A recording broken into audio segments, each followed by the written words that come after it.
communities in Bulawayo in this tragedy, and it is so good to see all my colleagues here on the platform, colleagues of different faiths, and yet one faith, a faith in the goodness of the Lord and in the inherent goodness of all human beings. We humbly acknowledge the quite remarkable degree of spiritual comfort and practical assistance which all the faith communities in Bulawayo have lavished upon us and poured out to us. Their deep understanding of another religion's sorrow affirms the great blessing of interfaith togetherness.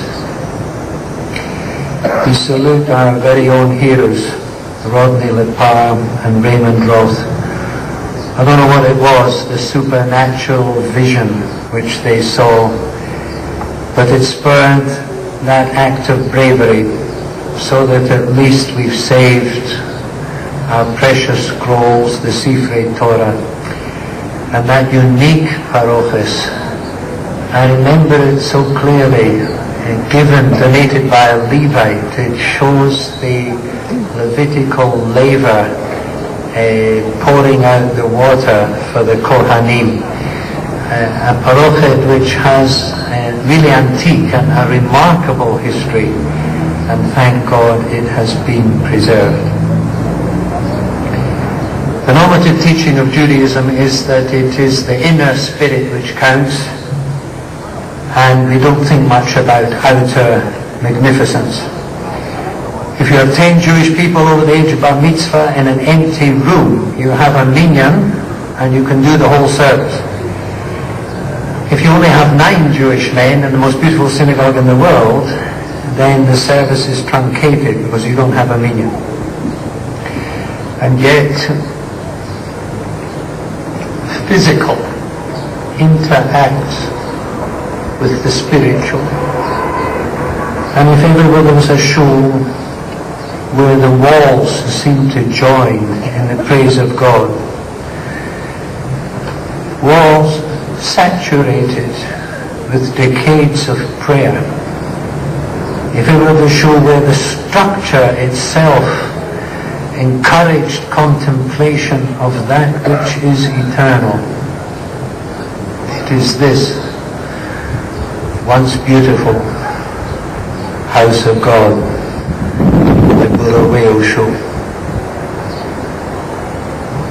We know what fire can do. We know the destruction it wreaks. We see it before our eyes. This evening, what we have to emphasize, dear friends, is what fire cannot destroy.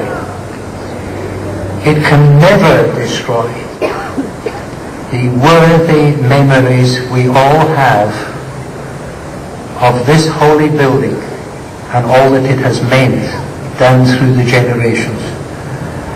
Because on the video of our mind, we carry the pictures of the family simchas, weddings, bar mitzvahs, the shared moments of holiness, fasting together on Yom Kippur, the memories, precious memories of the personalities of yesteryear, the rabbis and the cantors and the lay leaders, and all those members who make a community what it is. There is no fire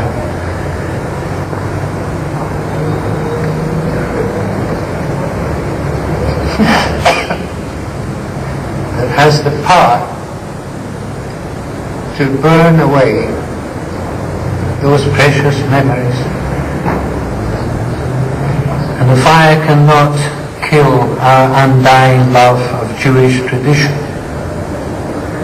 The shul has been destroyed, but all it stands for, and we know it in our hearts and deep down in our souls, all it stands for is indestructible.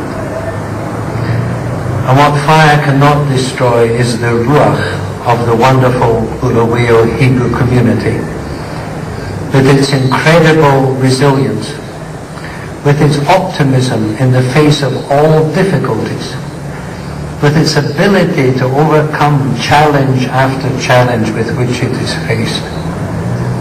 And we, your friends from afar, and Jewish communities all over the world who have heard with deep sorrow of this tragedy, we just know you will summon the strength, somehow or other, to continue.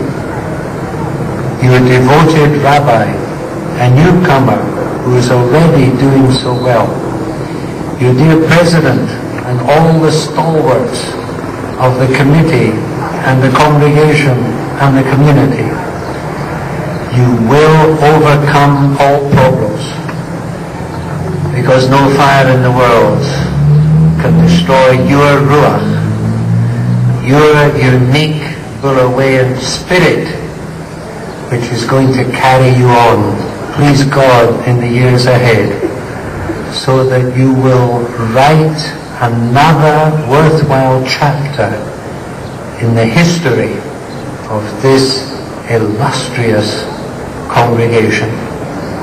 God's promise is with you. Imo anochi b'tzara. I will be with you in trouble, to bring you out of the trouble, to redeem you, and once again to establish you with honor. God bless.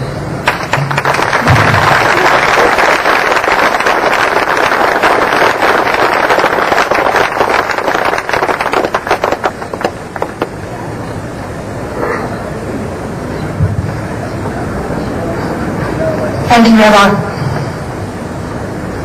I have to say here, it's not in my script, and I wrote it in my email to Rabbi Harris, that last year at Yom Kippur, I was on the way to synagogue with my family, and I said to my husband, I don't want to go. This doesn't feel spiritual anymore. All our friends are leaving. And when we got to synagogue, it became the most spiritual moment of my life as we shared Yom Kippur with Rabbi Harris. And one thing he said, which has remained with me since then, and which hopefully is leading my life, is that Hashem, God, gave us eyes in the front of our eyes, not the back, for a reason, that we always go forward. The combined Christian churches are represented by a greatly respected spiritual leader, committed to community and its highest ideals. Reverend Noel Scott from the Anglican Church will now read from the Psalms. Thank you.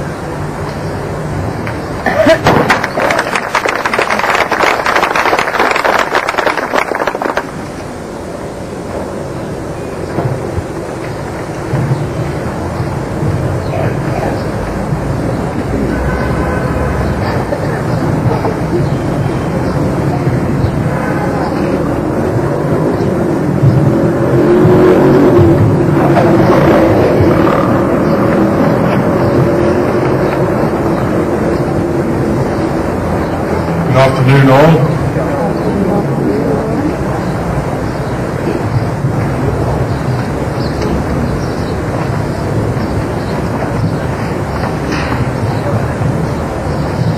I'm going to read the psalm, which no doubt is well known to many here, Psalm 67.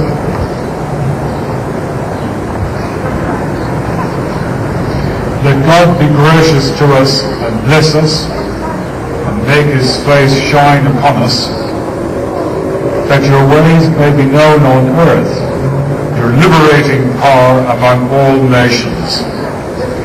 Let the peoples praise you, O God. Let all the peoples praise you.